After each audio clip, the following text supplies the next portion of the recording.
to try something new. I'm going to try a vlog, but it's going to be out of the scope of most people. So I'm going to take this off of my main account, but leave it on the others. Because it's just going to start yapping. What's coming, it's going to happen. Whether you're aware of it or not. For the next 100 days, moving forward. This is going to be for the people who are in the know. Or if you happen to encounter anyone who's dabbling a bit. So Thanksgiving's coming up, and Friendsgiving if you want to have that or already had it. There's also Christmas, anyone's birthday, other events, company Christmas parties, whatever. And you have a friend or a colleague or a relative, and if they bring up the word like crypto, Bitcoin, Ethereum, Dogecoin. By the way, I'm not invested in these. I'm invested in something else. Assets that would benefit when the new president takes over. Yeah. Been holding on for since Biden's clone took over, but yeah. So, okay. Not let's stay away from politics. Okay. So what I'm trying to get at is that it's not going to be different. It's just another bubble. Like 4 years ago, 2021, and 4 years before that, 2017, 2014, 2011. Another huge bubble. What goes up must come down. Ask that person, like, okay, so when are you going to get out? You know, if they say, oh, I'm going to hold until it reaches this price, it's like, no. Tell them, when are you going to get out? Because human psychology, it's always the same. They're going to get caught up in the euphoria, and it's going to be like Vegas, and they're going to wish that, like, oh, I should have stayed longer. Like, no, don't. Or, oh, I should have jumped in here. Like, no, don't chase. Or, oh, I should have, no, just take the wins, take the L's, just stick to a plan, an exit plan. You know, you don't go to Vegas without a plan, but that's how the house wins.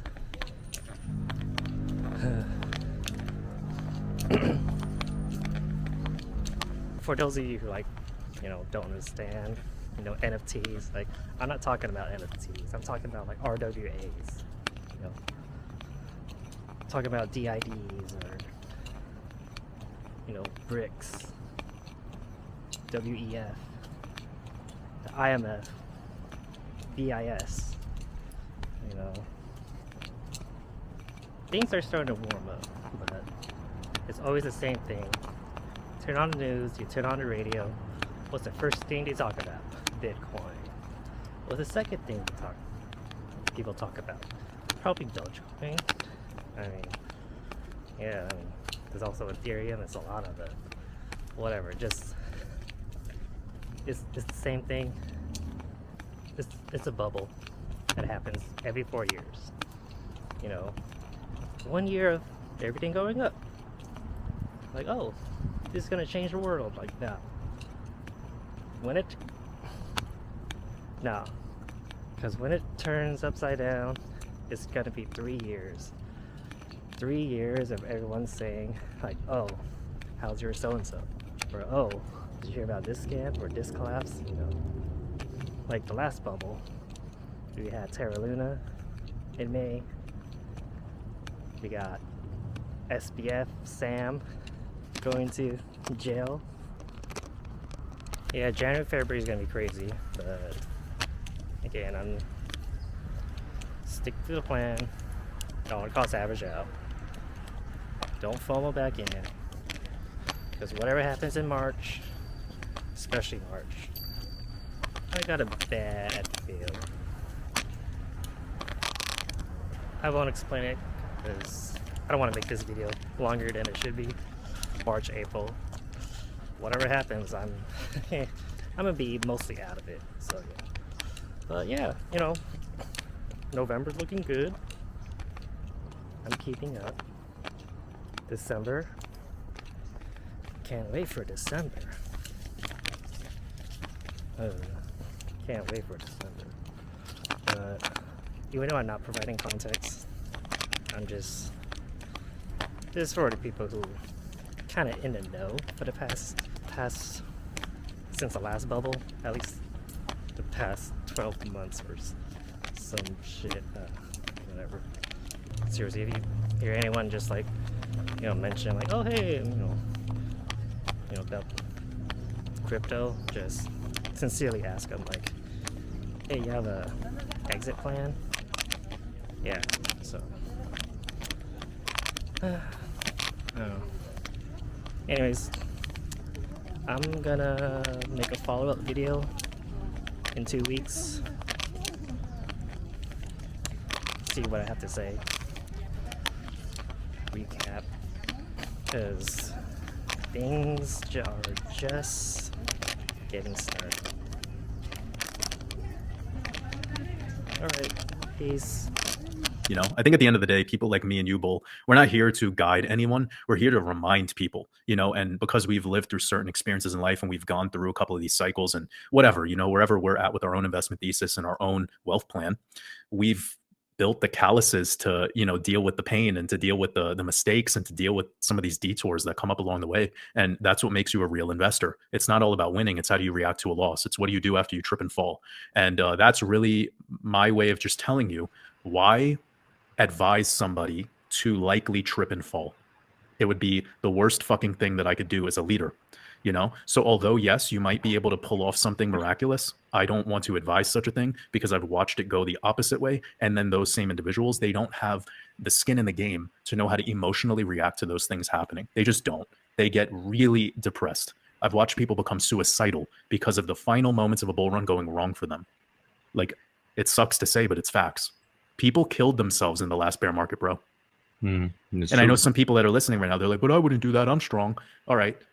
You take out a loan on your house, you do something like that, you put it all into crypto at the top, you lose 95%, and then everyone is looking at you like, what did you just do? Then all it takes is one other thing to go wrong, lose your job. Then all it takes is another thing to go wrong. And then you see life spirals and gets very weird, very quick. So I'm not trying to speak doom and gloom right now. I'm just being realistic. It's like, bro, if any of you are positioned in this market, we're not even in the true alt season yet. We're not even in the alt season. Yeah, there's the just fucking relax. Just fucking relax and enjoy the ride. Bottom levels, man. Exactly. Rock bottom levels. Exactly. And that's important to note. Like this is the best time to get into some amazing alts, like the ones that haven't even started really running yet. This is because you confirmed the new Bitcoin all-time high. We're confirming that 100K is probable. We're telling you XRP is likely to hit new all-time highs as well. So that's right. Like, come on, that's right. Like the real ROI is in some of the best alts. I'm saying this in such a stern manner that I want all of you to own what you sold. You bought the coins, you sold them. You now sold them. Do not ever ruin the rest of your life telling yourself, I should have waited till $5 to sell my 5% of my portfolio. Had I only waited another 3 days, I could have doubled my money on the coins I sold last week. If you're that person, your life will be tormented the rest of your life. Please don't be that person.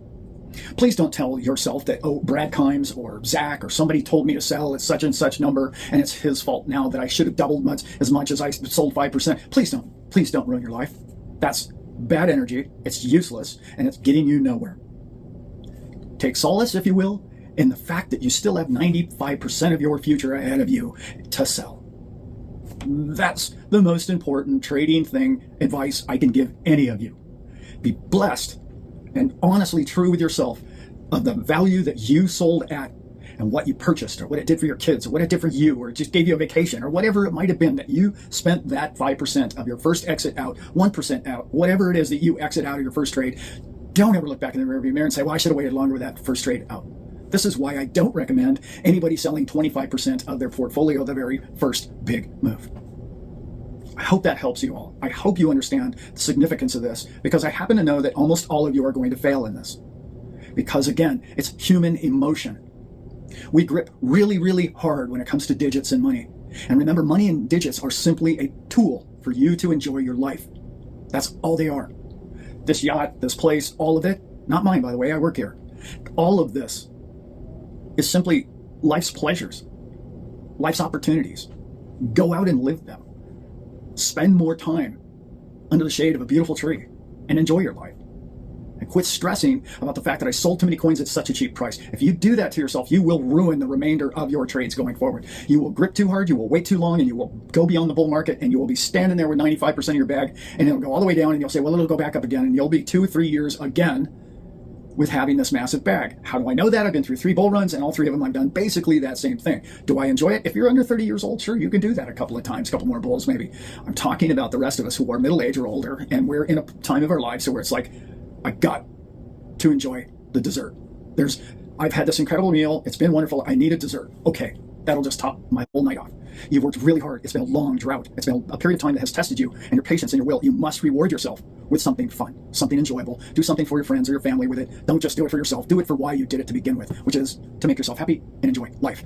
You know? Is he guilty by association? Is that a concern? It definitely is. And so for all of these Trump appointments too, I'm holding my reservations, and my expectations are very, very high for the second Trump administration. And I want to remind everybody, too, how quickly Trump will be to fire. Now, he's always been quick to fire in his businesses and during his first administration. I mean, you saw Anthony Scaramucci. The mooch didn't make it very long, did he? You know, what did he get? Like a day? A couple days? It wasn't even like a week before we fired him.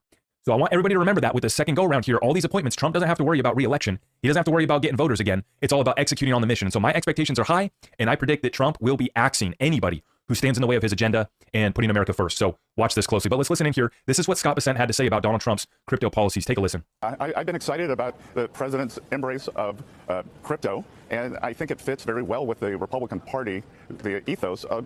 Crypto's about freedom, and the crypto economy is here to stay. The Democrats are running from it because they're trying to wash off the stench of Sam Bankman-Fried and his family's donations to the Democratic Party. So they're willing to take down the whole industry because of bad behavior on their part, bad behavior of one actor. And I think that everything's on the table with Bitcoin. And to me, one of the most exciting things about Bitcoin is for a generation of investors who maybe post the great financial crisis have been looking for investment opportunities, or maybe they've soured on markets. Crypto is bringing in young people. It's bringing in the people who haven't participated in markets, and having a market culture in the U.S. and people believing that markets work for them is a centerpiece of capitalism.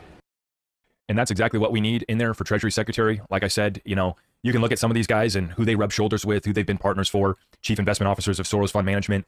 I'm going to once again stay reserved. And I'm just going to let, and once again, because we've seen this too with Gary Gensler, we thought he was going to be a great chairman of the SEC, right? So a lot of these guys, they might speak well. They might, on one end, they might speak well and they might get you excited, like they're going to get something done. On the other end, they might have ties that get you a little bit worried. Actions speak louder than words. Actions speak louder than who they were associated with in the past. It's time to get a deal done now. And I believe that Trump is putting people in power that he has in his team, in his circle, on his mission. And if they step out of line, they're going to be gone just as quickly as they got in. Now, to that point, let's continue here. This is the tweet from Stuart Alderati that has everybody wondering, what exactly is Stu getting at here? From the tone that I have seen from Brad Garlinghouse going on Fox Business, wearing the XRP shirt, going to the crypto conference and wearing a shirt that says F the SEC, from Stuart Alderati making these types of comments, this tells me and leads me to believe that this is over. For all intents and purposes, this is over. This is done. And what has the rest of the crypto space in full panic right now is not only is XRP moving, but the role that we talked about Ripple playing in the new financial system and helping to guide the United States back to being a leader in crypto is starting to come to fruition. And it has everybody in the space in full panic, including Ryan Selkis, who just continues to tweet out all this nonsense about how Ripple's self-serving, they didn't care.